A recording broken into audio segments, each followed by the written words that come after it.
Hello plant lovers, Matthew in Melbourne, welcoming you back to my channel, and look at this beauty. Oh my goodness, is it not the biggest orchid you've seen? It's certainly the biggest orchid I've got. Yes plant lovers, it is a Bakerara Sea Snake Unforgettable, and it surely is. I bought this quite a few months ago and the pseudobulbs were already enormous. I don't think I've ever seen such huge pseudobulbs, and I'll come in and show you closer. The plant is so big I can't really get it in the frame, and I wasn't really sure when or how it was going to bloom, but it surprised me in, it must have been early summer, midsummer, by starting to produce flower spikes. It is now autumn in Melbourne and here we are. We've got 2 spikes and the second one is about halfway through opening, but the most amazing flowers. So plant lovers, time to do a bit of a deep dive on Bakerara Sea Snake Unforgettable. First things first then, I am in Melbourne, which you can see here, and it is, it's either described as a cool Mediterranean or a warm temperate environment. We have cold wet winters that don't freeze, and we can have warm to hot summers that can be dry, but they can also be wet and cold. So decide what that means for you, but not dissimilar to a zone 10 in the USA and to parts of southeast England. And the reason I say that, plant lovers, is because I grow my orchids either outdoors or in the house or not at all. So they've got to survive in my climates and the microclimates that I can create within the house or outside. Now outside, they are all under protection so they don't get rained on and filtered light. And this baby, I am here to tell you, lives outdoors. First thing, the first thing obviously to notice is that it is a massive plant. It's got the fattest pseudobulbs, which are almost the size of my hand, and huge strappy leaves, which are really quite strong, and these enormous flower spikes, which are sort of a metre tall or 2 feet long. They're huge, but it is the most amazing and dramatic orchid. So I'm going to tell you a little bit about what I'm doing that seems to be making it thrive. So let's start. Firstly then, in my climate, this orchid is outdoors. So the Bakerara is one of those intergeneric megamixes, and this is a mix of Brassica, Miltonia, and Odontoglossum. So it's got quite a mixed parentage going on, which can sometimes make it a little hard to know which of its sort of climatic characteristics it's going to take on board.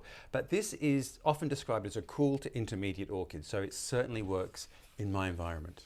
I have it outdoors and it gets beautiful morning sun for maybe about an hour, if that, and then it gets filtered dapple light. Quite strong, bright, indirect light, but not as strong as the other orchids I have outside. So it's sort of slightly turned down on the bright intermediate light scale.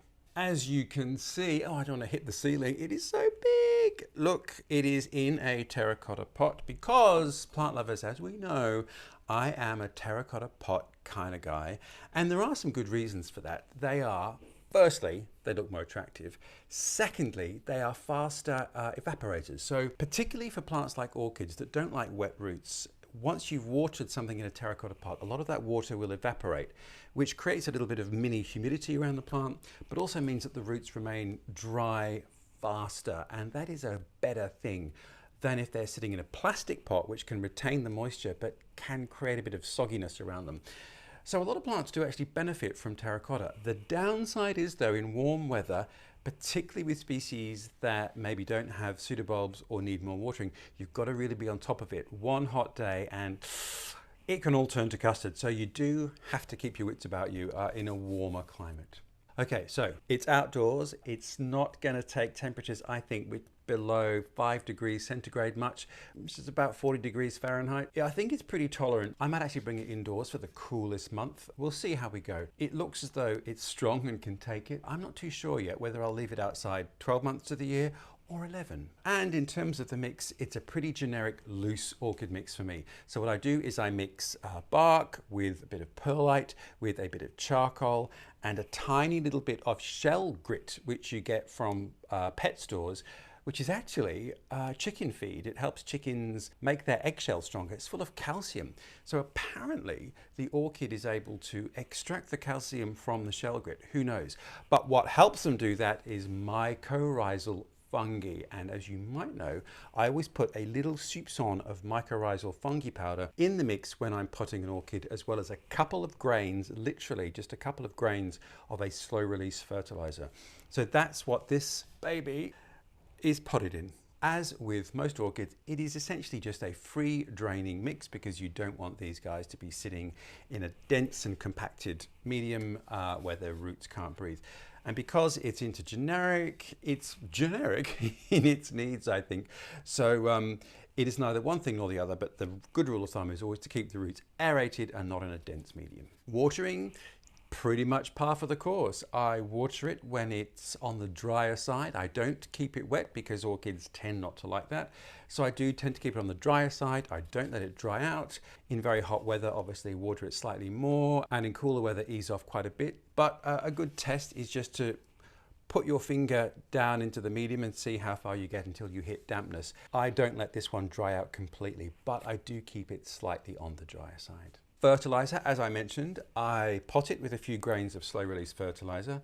I would then give it a top dressing of that maybe once a year, which I do with most of my orchids. And depending, sometimes I might do it twice a year in spring and in autumn. Depends when the growth and flowering season might be. But again, a really small amount. So literally just 2 or 3 grains. It's a generic slow release fertilizer. You don't want to bombard the plant and burn the roots. So just be careful with that. I always think less is more when it comes to fertilizer.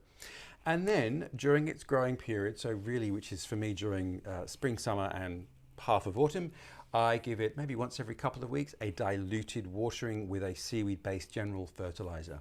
Now, I dilute it much more than it says on the bottle, and it's probably about 1/8 of the recommended dose. So I have a watering can, a bit of a capful in, so it's fairly diluted. You really don't want to overfeed it or bombard the roots. So yeah, I tend to hold back a bit on my food.